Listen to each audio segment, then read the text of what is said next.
पंतप्रधान नरेंद्र मोदी आजपासून Nigeria, Brazil आणि गयानाच्या 6 दिवसांच्या दौऱ्यावर रवाना होणार आहेत। 3 देशांच्या दौऱ्याच्या पहिल्या टप्प्यात पंतप्रधान नायजेरियाला भेट देतील। दोन्ही देशांदरम्यानची धोरणात्मक भागीदारीचा आढावा पंतप्रधान नायजेरियाच्या सर्वोच्च नेत्यांसमवेत होणाऱ्या चर्चेत करतील। द्विपक्षीय संबंध वृद्धिंगत करण्यासाठीच्या मार्गांवर यावेळी चर्चा होईल। नायजेरियामधल्या भारतीय समुदायाशीही पंतप्रधान संवाद साधणार आहेत। भारत आणि नायजेरिया यांच्यात 2007 पासून आर्थिक ऊर्जा आणि संरक्षण क्षेत्रात धोरणात्मक भागीदारी आहे।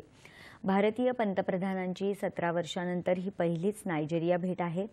नायजेरिया दौऱ्यानंतर पंतप्रधान 18 तारखेला ब्राझीलच्या रियो दी जेनेरो यामध्ये दाखल होतील।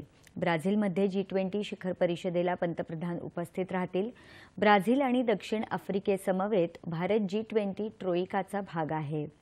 G20 परिषदेमध्ये विविध जागतिक मुद्द्यांवर भारताची भूमिका पंतप्रधान सादर करतील। ग्लोबल साउथ परिषद आणि G20 नवी दिल्ली नेते जाहीरनामा या भारताने आयोजित केलेल्या परिषदांची फलनिष्पत्तीही पंतप्रधान या परिषदेत मांडतील।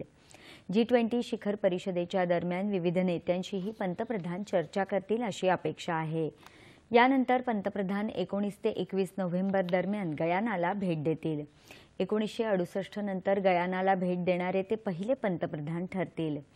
गयानाचे राष्ट्राध्यक्ष मोहम्मद इरफान अली यांच्याशी तसंच गयानामधल्या इतर वरिष्ठ नेत्यांशीही पंतप्रधान चर्चा करतील।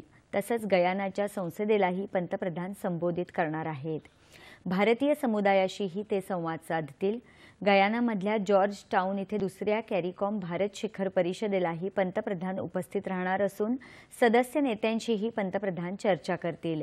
कॅरिकॉम अर्थात कॅरिबियन समुदाय ही आंतर सरकारी संस्था असून कॅरिबियन भागामधले 15 देश त्याचे सदस्य आहेत।